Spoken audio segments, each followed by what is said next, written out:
Alright everyone, thank you for your patience for this video today. We are going to finish out Unit 6 with Melodic and Harmonic Sequencing. This is a fairly simple concept to understand and does tie a lot into what we talked about on Monday, but as I said, continuing. As far as the AP exam goes, they have released that we are only doing Units 1 through 6, so at this point it's going to be a lot of reviewing, a lot of practicing, preparing for the exam, and as far as what questions they're still going to include in regards to any kind of dictations or anything like that, they're actually going to make that announcement on Friday. Okay, so just so you know, Units 1 through 6 is all that's going to be on the exam as of now. It is a take-home online exam that is 45 minutes. Regarding questions that are going to be on there, we should know by Friday. And again, as soon as I know, I will let you know. Alright, so let's get started.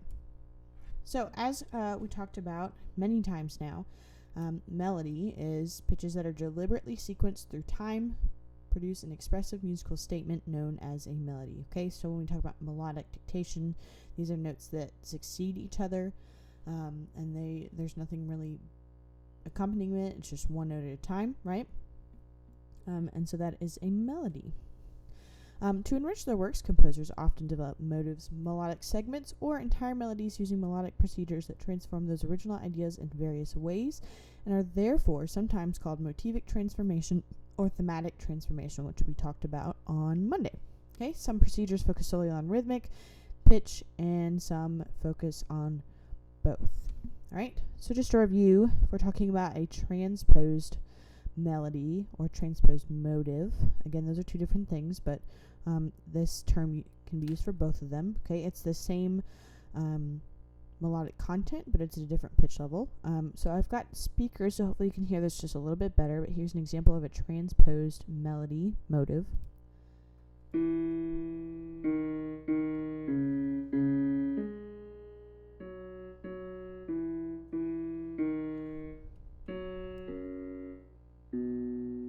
Alright, so we have this original motive that is here, and then we have the same pitch intervals here, but it appears at a different pitch level. Okay, so that was a transposed motive.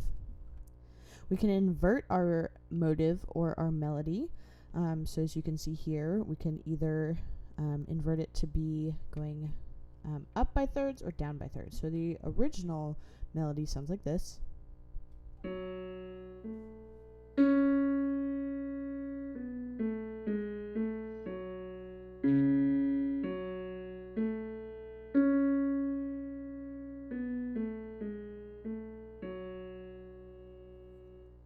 If we were to invert it, so rather than ascending thirds to get started, if we were to do descending thirds, it would sound like this.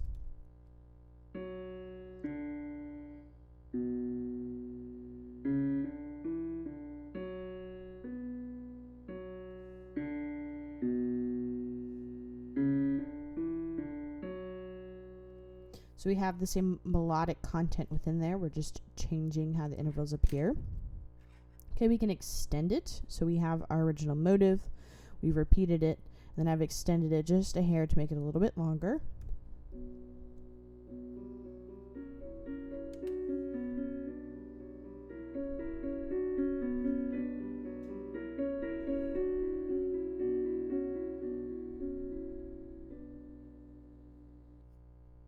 Alright, we can truncate or to make it shorter.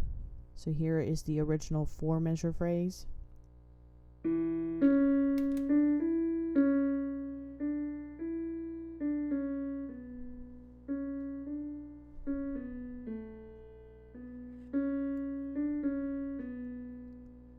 Notice how this original one is not a complete cadence, right? And then we truncate it, make it a little bit shorter.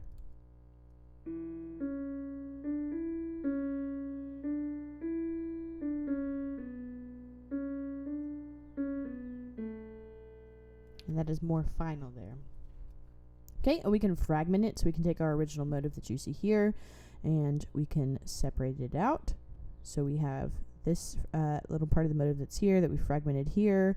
I've sequenced it here, and then I've changed the rhythm, so it's still the same melodic content, but now the rhythm's slightly different, and this is what this sounds like.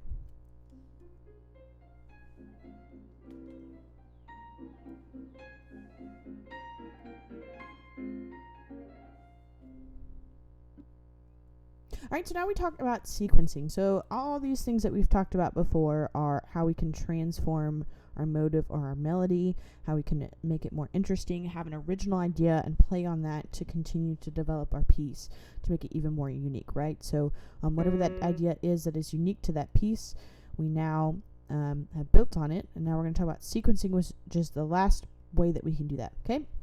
So sequencing is made when a musical idea or phrase is expressed, then restated immediately one or more times, okay? This musical idea for sequencing can happen within the motive. It's going to happen within any kind of melody we have or the phrase. So whenever one of those is expressed and then restated immediately one or more times, with each restatement transposed down or up from the previous one by a consistent interval. So what's important to know about sequencing is if they've taken the same phrase and then let's say it was in the soprano or the treble clef originally and then they put it into the bass clef, if it's at the same pitch level, it's not necessarily sequencing, it's just repetition at the point. What makes it sequencing is when we change that interval, when we have that same musical idea and we've moved it to a different pitch level, okay? So that's very similar to transposing, as we saw back here, okay? But now it's a broader sense. Okay, let's get back there. Okay, this interval can be exact or inexact, okay? So with transposing, the intervals are exact. With sequencing, it's that whole phrase, and it can be occurring at thirds consistently. It could be, the phrase moved at a third, then a fifth, then a fourth. It just depends. Okay, so an example of sequencing we can see here in Bach's Invention in D minor. This is his fourth invention. So as you can see, I have an idea here, and I've changed the pitch level of that same idea. So I have the same intervals going within, but starting at a different pitch level between these two red circles. And again, the same thing happening here with my green circle.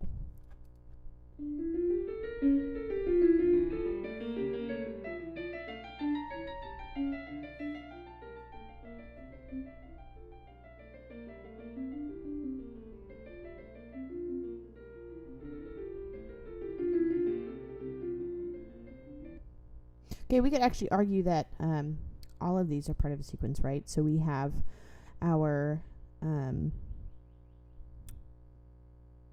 seventh here. We have a seventh here, seventh here, seventh here, going down by a third. So these are all motive that has been sequenced.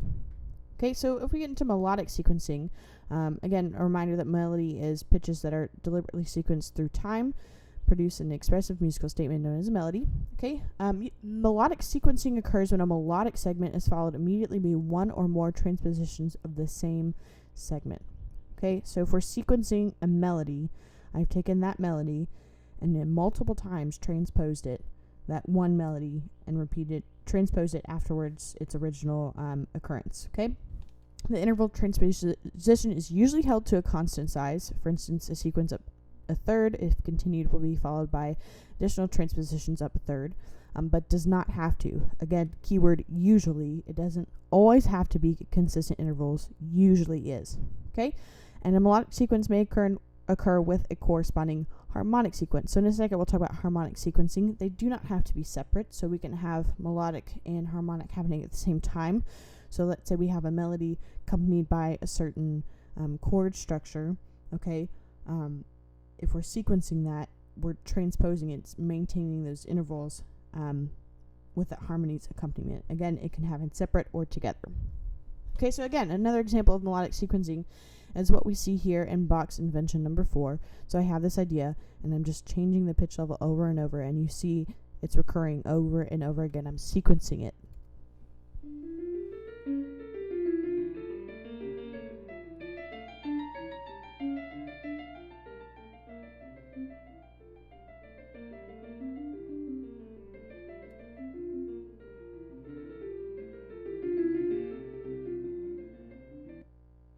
Okay, so remember that transposition of the motivic transformation is just a motive that's transformed once. Sequencing is where it occurs multiple times. As you can see, we've done it 1, 2, 3 times after this, and actually many more after that as well. Okay, another example of melodic sequencing can be seen in Beethoven's Minuet in G minor. Excuse me, this is, yes, Beethoven's. Okay, I have my original melody here. I put it again here. It's exactly the same. Okay, I have another melody here, and except for I've changed the ending just slightly.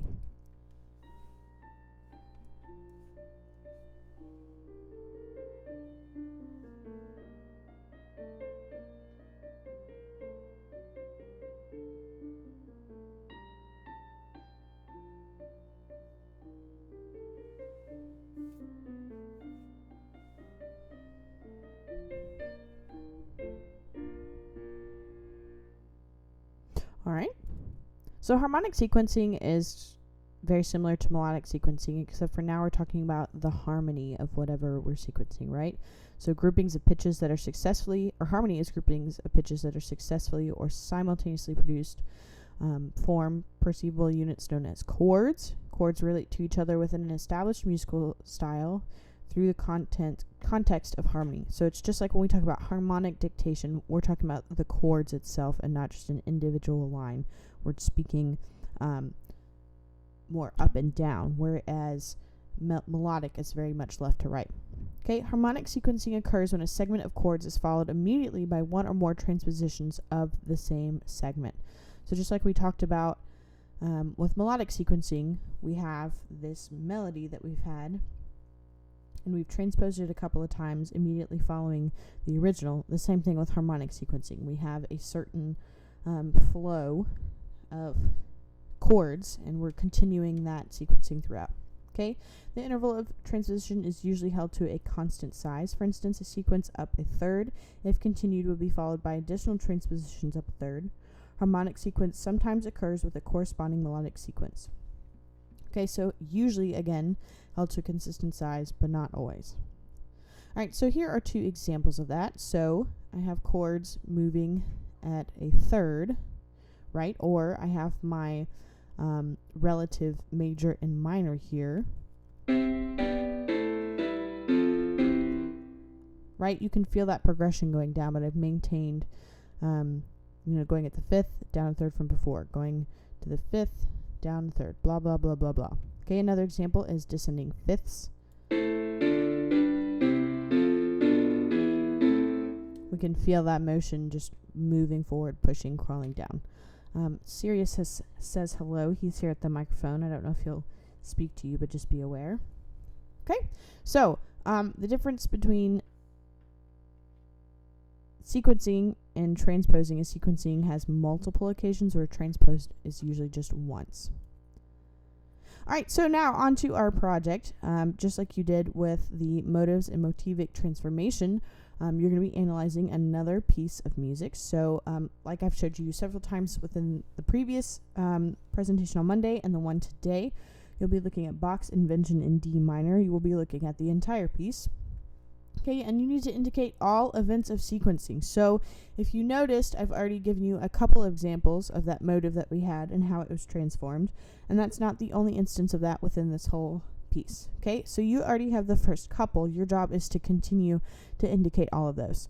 What I need you to make sure is that you are showing the variations in different colors. So the ones that I showed you were all the same variation on the original motive. Okay, if you find other ones, and I won't tell you if there are or not, you have to find that out for yourself. They need to be indicated some other way. Okay, so if you want to say this was, melody 1, this is melody 2, and here's how it was sequenced, you can do that. Or if you want to use different colors, however you want. Okay, this will be due on Friday by 11:59. Okay, so you have the rest of today, tomorrow, and Friday to work on this. And don't forget, you have your quiz on Friday. There will not be any dictation on Friday just because you have a couple more things to do. However, there is going to be dictation today. Okay, so here is the piece in full that you're going to be analyzing.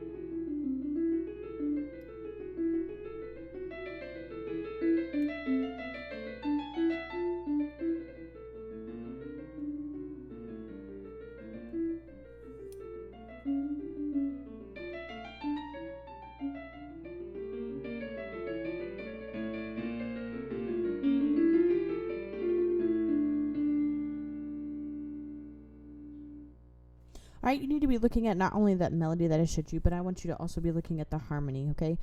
So in that right hand, is there any instance of intervals that you see that are consistent, that are constantly moving?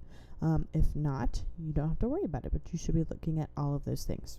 Okay, for our quiz on Friday, just remember that we are going over all of Unit 6. Essentially, this is melodic embellishments. So how can we take an original melody, mix it up to create this overall piece of this melody that we've just kind of messed with a little bit, right? So we talked about non-chord tones, which are our passing, neighboring, anticipations, escape tone, appoggiatura retardations.